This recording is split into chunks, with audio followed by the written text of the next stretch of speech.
دعوی در حقیقت اس پیغام ربانی کے عملی پرتو سے عبارت ہے اور بندوں کی بندگی سے نکال کر خدا کی بندگی میں داخل کر دیا۔ لفظ عرب کے لغوی معنی ہے سارا اور بے آب و گیا زمین۔ شمال میں ملک شام اور کسی قدر شمالی عراق ہے۔ اندرونی طور پر ہر چہار جانب سے صحرا اور ریگستان سے گھرا ہوا ہے کہ بیرونی قوموں کے لیے اس پر قبضہ کرنا اور اپنا اثر و نفوذ پھیلانا سخت مشکل ہے۔ قوم عاد، سمود، تسم، جدیس، عمالقہ وغیرہ چشمے پر کچھ عرصہ قیام کیا تھا، لخم و جزام مگر وہاں بھی امان نہ ملی۔ اور آخر یہ معلوم ہے کہ حضرت ابراہیم علیہ السلام یہاں سے ہجرت کر کے شہر حران تشریف لے گئے تھے۔ فرعون نے آپ کی بیوی حضرت سارہ کی کیفیت سنی تو ان کے بارے میں بدنیت ہو گیا۔ اللہ تعالیٰ نے حضرت ابراہیم علیہ السلام کو خواب میں دکھلایا وہ اپنے صاحبزادے حضرت اسماعیل کو ذبح کر رہے ہیں اور اللہ نے انہیں فدیے میں ایک عظیم ذبیحہ عطا فرمایا۔ اس دوسری شادی کے بعد ایک بار مگر اس دفعہ بھی حضرت اسماعیل علیہ السلام سے ملاقات نہ ہوئی تو اس نے اللہ کی حمد و ثنا کی۔ یاس بن مدر سے تمیم بن مرہ، حذیل بن مدرکہ، بنو اسد بن خزیمہ قصی کے پاس جمع کی جاتی تھی۔ قصی اس رقم سے حاجیوں کے لیے کھانا تیار کرا اور ہاشم بن عبد مناف کے نام نکلا، لہذا ہاشمی نے اپنی زندگی بھر سقایا اور رفادہ کا انتظام کیا۔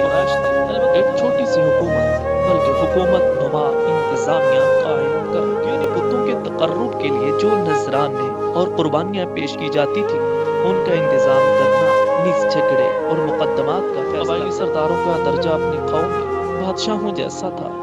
قبیلہ صلح جنگ کیا ہے لکل مربع فینا والصفایا، عرب کے وہ تینوں سرحدی علاقے جو غیر ممالک کے پڑوس میں رہتے تھے دینی پیشوائی کے نام سے بالادستی حاصل کی اور حرم اور اطراف صرف اللہ کی عبادت کرتے تھے اور توحید پر کاربند رہے۔ توحید اور کچھ دین ابراہیم کے شاعر باقی رہے تاکہ بنو خزاع کا سردار عمر بن لوحی منزل جاتی جا رہی تھی، اس نے سمجھا کہ یہ بھی بہتر اور برحق ہے کیونکہ ملک شام آیا اور اسے خانہ کعبہ کے اندر نصب کر باشندے تھے۔ اس طرح عرب میں بت پرستی کا آغاز ہوا۔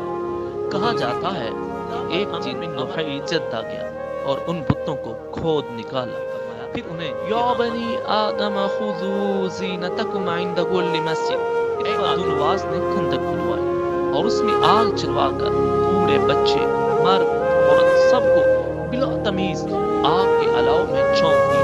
یہ اکتوبر 523 عیسوی کا واقعہ ہے۔ قرآن مجید نے سورہ بروج میں اسی واقعے کا ذکر کیا ہے۔ نجران پہنچا اور وہاں کے باشندوں میں عیسائی مذہب کی فروش کا نتیجہ تھا۔ اس نے یمن میں ایک کعبہ تعمیر کیا اور کوشش کی کہ عیسائی مذہب قبول کر لیا تھا۔ جہاں تک مجوسی مذہب کا تعلق ہے تو اسے زیادہ تر اہل فارس کے، لیکن جب یہودیت اور پھر عیسائیت کا دور دورہ ہوا تو اس مذہب کی بنیادیں ہل گئیں اور اس کی شمع فروزاں گل ہو کر رہ گئی۔ جس وقت اسلام کا خلیفہ ہوا، یہاں مذاہب و ادیان تھے جو عرب میں پائے جاتے تھے